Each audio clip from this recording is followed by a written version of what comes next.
Xenoverse 2. Xenoverse 2. It came out in October of 2016, back when I was but a seedling.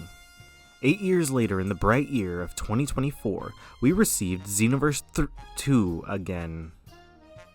But with updated graphics, I guess, and new content, I guess. It's kind of hard to say. It's now 2025, and aside from the roadmap that the developers have shared with us a couple of years ago, we haven't really seen too much. Will we ever get a Xenoverse 3? Well, today I wanted to talk about what Xenoverse 2 has going for it, and what the improvements / not so improvements were on the first one, the trophies, and maybe why Xenoverse 3 might not be happening. And I know just who can help me with this type of video.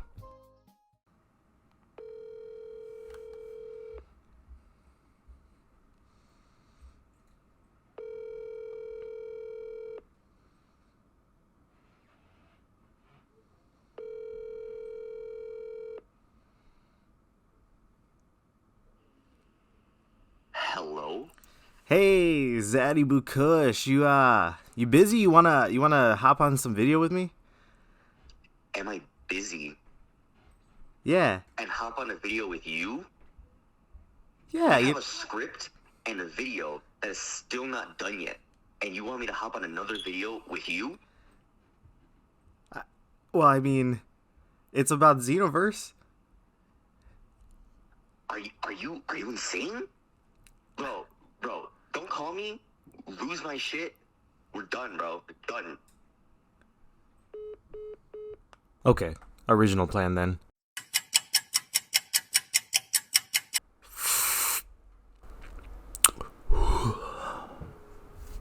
Well, hello. My name is Kami, and I like to review games. I'm honored to be on this channel discussing what makes Xenoverse 2's gameplay so beloved by fans. Even after almost 10 years, people want a sequel. So we'll be delving into what makes this title so compelling to play and ruining your hopes of the sequel getting released anytime soon. I'll be the first to admit that I don't remember a whole lot from the first Xenoverse game and its story. According to HowLongToBeat.com, the story, if you do nothing additional, takes around 17 hours. While at the same time, the story mode for Xenoverse 2 is 19.5 hours long. This number flabbergasted me. I don't think I've ever spent that much time on the story mode for this game. Maybe I'm just one of those over here casually speedrunning and I don't even know it. The Xenoverse 2 story, much like other Dragon Ball games, roughly follows the story of the Dragon Ball Z series specifically. Xenoverse 2, which came out in 2016, is a direct sequel to Xenoverse 1, which itself came out in 2015. You follow two future warriors, one per game, and they even interact with each other on occasion. The very general, almost not even explaining what's happening, story follows this future warrior correcting events in history which have been tampered with, allowing villains to access additional power. Xenoverse 2 ends with a Resurrection F movie. This can be seen because they call Super Saiyan Blue Super Saiyan God Super Saiyan. Although, there are also some additional chapters which they included and are unique to the Xenoverse continuity. Aside from the stories that we know from the Dragon Ball story itself, there is an underlying narrative that is unique to Xenoverse. The story for Xenoverse 2 revolves around two Demon Realm denizens trying to break the seal, keeping the Demon Realm and the Outer Realm separate. This involves them going through time, empowering fighters, and then collecting the energy released during those fights. This video will contain no spoilers, but this story revolves around the player character, the future warrior, going through time and helping out in situations where these villains are being empowered. So, since Resurrection F came out in 2015, that means nothing since then was added into the main story of Xenoverse from any additional Dragon Ball releases. Without any out-of-universe media, the Dragon Ball projects to come out since Resurrection F are the Dragon Ball Super series from 2015 to 2018, Dragon Ball Super Broly 2018, Dragon Ball Super Superhero 2022, and Dragon Ball Daima in 2024. So, almost 10 years of Dragon Ball was not added to the Xenoverse main story. What gives? Well, we'll explain what gives later on. The question is, would this have been enough material to adapt into the story of Xenoverse 3 to justify a sequel? Well, from Xenoverse 1 to 2, there was only a 1-year difference in release. In that time, there wasn't much in terms of what they could adapt that they hadn't before.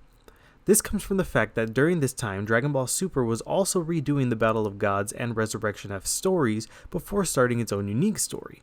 Therefore, I would say that the larger number of projects to add into the story definitely counts as a reason that they could have done Xenoverse 3. This, of course, is specifically from the perspective of the story. So what about other perspectives? Having played this game for a while, I believe Xenoverse 2 has a great formula at its core gameplay. The gameplay is combat-centered, allowing the player to fight their favorite Dragon Ball character and duke it out across a massive roster. I usually am not a fan of anime fighters.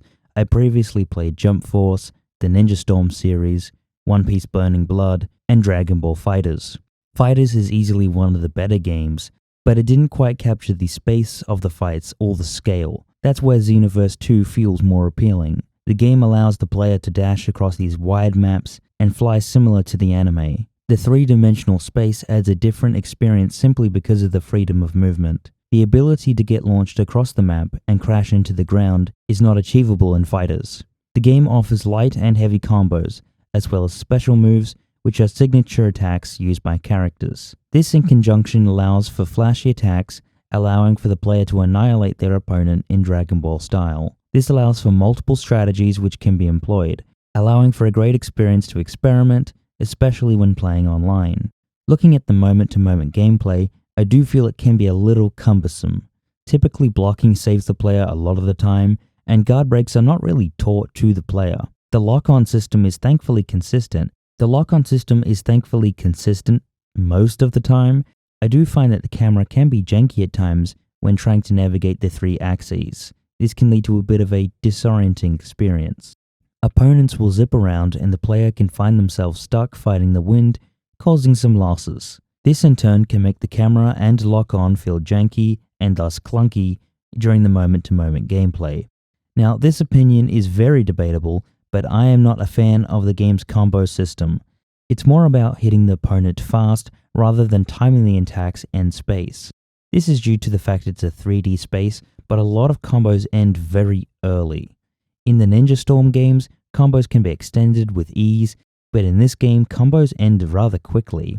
This is definitely a preference, but I like the ability to really pressure and juggle, not smack them around, chase and repeat. That being said, the combat in this game is certainly a unique experience. It's no wonder why fans want a sequel. We did receive Sparking Zero, which is the successor to the Budokai games, but that is not Xenoverse 3.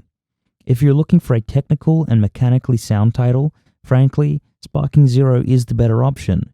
Xenoverse 2 is more of a multiplayer, stat-building game with your own character. It doesn't have the gameplay intricacies and mechanics of Sparking Zero. On the other hand, Xenoverse 2 allows for player builds and character customization, which provides a more unique and personal experience building your own fighter. I think it's best to think of Xenoverse 2 as the Dragon Ball Online action role-playing game, and Sparking Zero as the technical, traditional successor to Budokai Tenkaichi. The sheer number of builds you can have in Xenoverse 2 is huge, and that factors a lot into the replayability of the game. Broadly speaking, there are about 16 major builds you can have in the game, which can then break down even more when you get into the specific gear and moveset. At the very start of playing, you are faced with what race you would like, what type of build you would like to do, and sometimes which sex you would like to be. This can be optional. It allows you to pick changes for their body type, color of their hair, skin, clothes, and the voices for your characters as well. Even Team 4-Star makes an appearance here. The races, which has the most influence on the changes you will see on your character, are as follows: Human, male or female; Saiyan, male or female; Namekian; Majin, the Buu type of Majin specifically, which you can then also pick male or female; and Frieza's race. The type of build that you choose really boils down to one of three. Do you want to be a melee type build, where you mostly fight using physical attacks? Do you want to be a key-based build, where most of your damage comes from doing your special and ultimate attacks? Or do you want to be something in the middle of the two? Each race has things that they're better at than others. This goes for every single one. Majin females are better at strike supers and melee combat. Frieza race is better at energy attacks and ki supers. And Namekians have better health pool and regeneration, etc. After you pick and solidify all these options to lock into a build, then you're faced with the final and longest, most ongoing decision to make. What special moves is your character going to perform? This is not only the bread and butter of how to make or break a build, but also flows directly into the next section, which we'll discuss. Since every new update to the game, the move pool that the characters can use gets larger. There are YouTubers out there who make their entire career off of making these builds with particular moves. And this usually has nothing to do with the race, only the moves specifically themselves. That being said, that doesn't disregard the fact that there are builds with specific races out there. To incentivize the use of multiple builds and characters, there are missions specifically tailored to certain playstyles. Often there are timed events where you can fight the boss character, who will have a large pool of health with other players. Often the best way to handle these particular fights is to pick a build focused on ki-based attacks in order to get the most amount of damage from farther away. There are other missions in-game which have enemies that cannot be affected initially by physical attacks, which makes ki-based offensive moves essential. But that isn't to say that physical builds aren't needed or welcomed. The story mode for the game and the parallel quests are usually much easier to go through with a physical build for your character. It's much faster as well to continue putting pressure on the opponent rather than taking the time out to charge a ki-based move. There are other events that pop up now and then, like the Supreme Kai of Times tournament, that a physical attack build will excel at as well. Lastly, there are pieces of gear that you can equip onto your character, which can give different effects and boost certain aspects of your build. This is a large part of the game, as almost every quest gives you some type of gear to be equipped onto your character. In total, it might take too long to cover in the scope of this video, so if you ever want to deep dive into the gear system, let me know. So if we're constantly getting new ways to build our fighters, what is there for them to add to keep us hooked on the metaphorical Xenoverse 2 teat? Looking at the development history of Xenoverse 2, there's a lot of evidence which indicates continued support for the game. As we have no direct confirmation of Xenoverse 3, a lot of the following statements are conjecture about the future. The first piece of evidence is from publisher Bandai Namco's release schedules. Looking at the frequency of releases, we can see that a new Dragon Ball game is released roughly every 2 years. Xenoverse 2 was back in 2016, Fighters in 2018, Kakarot in 2020, and the exception of Sparking Zero in 2024. Based on this alone, it doesn't seem like Bandai Namco have a release schedule to fit Xenoverse 3. Fighters is a 2D fighting game developed by Arc System Works, Kakarot by CyberConnect 2, and Sparking Zero by Spike Chunsoft. I bring this up to point out that multiple developers maintain content updates for each of these titles, including Dimps, developers of Xenoverse 2. Since 2016, Dimps have released tons of DLC for characters and story arcs. What does this mean? Well, Bandai Namco have invested time and money into Xenoverse 2 for 9 years. There isn't a benefit of releasing a whole new game since there's an established fan base who consistently purchase DLC for Xenoverse 2. Releasing Xenoverse 3 would nullify the purchases made. The last DLC was released in October of 2024, following the release of Sparking Zero. This DLC is a storyline exclusive to Xenoverse 2, and the Steam announcement indicates the future has just begun. So if the future has just begun, why would they release a DLC only to make a full sequel shortly after? They wouldn't. A port of the PS5 and Xbox Series X versions were also released on May of 2024. It makes little sense to spend money and resources to port a game that is ending development to then release a new entry. As of March 2025, Xenoverse 2 still has announced content, including the Festival of the Universe. The festival is a 3-month event which involves online interactivity, indicating continued content support. Following this, DLC relating to Dragon Ball Daima has been announced. To me, it makes no sense to announce DLC of a new storyline, then announce a new title. Content would not be made for a live service game if it were being used for a new entry. In my eyes, it's cheaper to maintain Xenoverse 2 when there's already an established game with a frequent player base. Players have invested nearly 10 years worth of effort, and releasing Xenoverse 3 would undo all of that. This is not like Sparking Zero, the spiritual successor to Budokai Tenkaichi 3. This game has had ongoing support for years. Whilst it's not out of the realm of possibility, we have no official announcements as of March 2025. It's antithetical to the ongoing content being released than to announce a new game which is a rework of Xenoverse 2. Oh, sweet taste of marijuana. That is my first marijuana in 31 days. You know, Toasty, Frieza low-key had a point when he took out Planet Vegeta. Meaning? I mean, if I knew that Broly could have ruined everything my family worked for, I'd destroy the planet too. He killed millions of innocent people. Also, I'm glad you weren't hinting at... You can't hate on him for chasing his dreams, Toasty. It was his job to continue the family legacy. the family legacy of committing genocide against an entire race. Oh, okay. So we're just hating on a guy who's good at his job. Just because he's a universal conqueror, he's not allowed to chase his dreams? What was he supposed to do? Not kill a bunch of people, that's a start.